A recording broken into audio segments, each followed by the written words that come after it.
Howdy do, y'all. This is John, and today we are talking about The Beautiful Game, a new movie out on Netflix right now. And in The Beautiful Game, it deals with this sports team made up of homeless people who compete in this newish tournament called the Homeless World Cup. And to be more specific, they play soccer, or what they call football, over in Europe.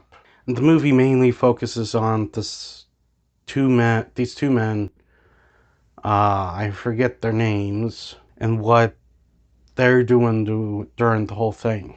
Okay, so to get things started, first and foremost, what I liked about the movie, I do think that the performances in the movie are pretty decent. Bill Nighy plays one of the main characters.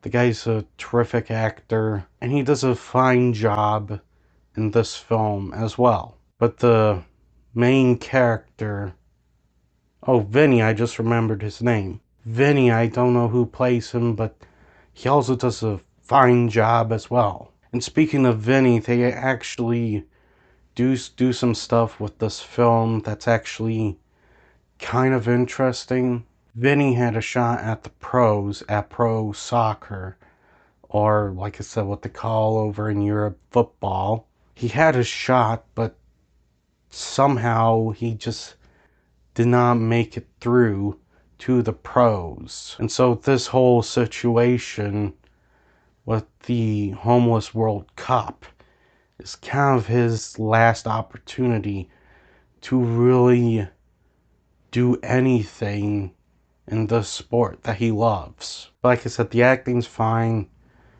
The main character, Vinny, he's okay. And just the idea of the movie kind of sounds a little bit wholesome. Because here's the thing with these guys, a lot of them had been dealt with a lot of crap in their lives, and some of them, it's not entirely their fault, they're homeless. Some of them are recovering drug addicts. Some of them were kicked out before they were ready. And so, like, this is kind of their chance, their one chance to actually do something great with their lives.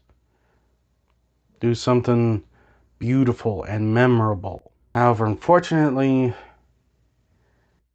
the movie's very boring. It's very boring. It's not a lot of just typical tropes and cliches that they don't do anything new with them. And as a result, you're not entirely invested in what is going on at all. The movie's also too long.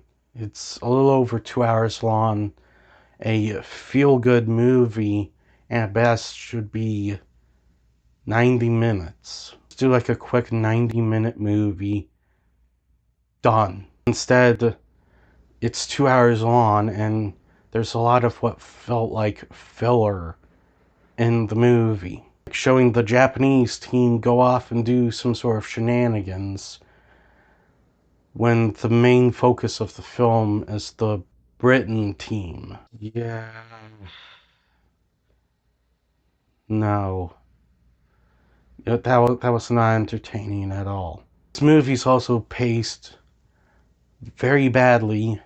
There was a moment where I had to pause it. I thought I was like an hour and a half into the film, and I was like 40 minutes in. A 2 hour movie that feels like a three and a half hour long movie. Oh, thank me. Because at the end of the day, The Beautiful Game, while it may have meant well, it was poorly executed. Poorly executed. It was boring. It was cliched. A lot of what felt like filler in it. And the pacing was just too slow. I'm going to give The Beautiful Game a 3. Well, that's all the time I have for today. Please hit the like button if you enjoyed this video. Please also subscribe if you're new to the channel.